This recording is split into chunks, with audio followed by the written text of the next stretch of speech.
वह रात काफी ठंडी थी। रात की चांदनी से रोशन रात की अंधेरे में चमक रही थी।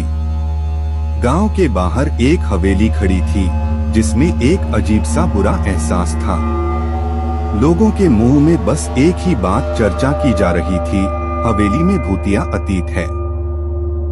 गांव का यह किस्सा वहां के लोगों में दरिया दरिया फैल चुका था। किसी ने कहा कि वहां के पुराने मालिक ने एक समय अपने परिवार के साथ उस हवेली में रहा करते थे, पर वहां उन्होंने एक दिन अचानक गांव छोड़ दिया। कहानी के मुताबिक उनका वापसी कारण ज्यादा रहस्यमयी था। उनका पता चला था कि हवेली में कुछ अजीब हो रहा था जिसने उन्हें बार बार परेशान किया। गांव वाले कहते थे कि उस हवेली में रात के समय अजीब सी आवाजें सुनाई देती थीं और उन्हें कहीं एक रूहानी मौजूदगी का एहसास होता था। कुछ लोगों ने तो यह दावा किया कि वे रात्रि को वहां भूतों को देखते हैं और उनकी कड़ी चीखें सुनते हैं। इस चर्चा में एक आदमी अर्जुन नामक ने तय किया कि उसे इस रहस्यमयी हवेली का राज खोलना है।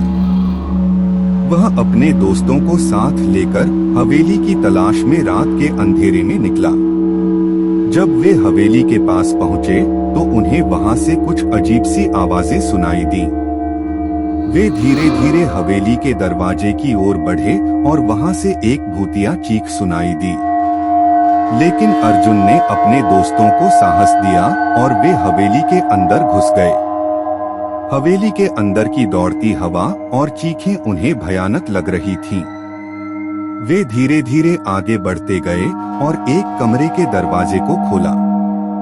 वहां एक पुराना सुनसान कमरा था जिसमें एक पुरानी किताब और एक पुरानी असली तस्वीर थी। तस्वीर में वही पुराने मालिक थे जिन्होंने गांव छोड़ दिया था। अर्जुन ने तस्वीर को ध्यान से देखा और उसे पहचाना।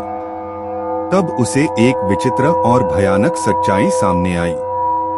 उस दिन से बाद गांव वाले और भी डरपोक हो गए, क्योंकि वह हवेली में बसा एक औरत का आत्मा था जो अपने पुराने प्रेमी की मौत के बाद उसी हवेली में सन्नाटा बरपाया कर रही थी। अर्जुन ने उस आत्मा को शांति दिलाने का कार्य किया और गांव में फिर से शांति और खुशी का माहौल बनाया।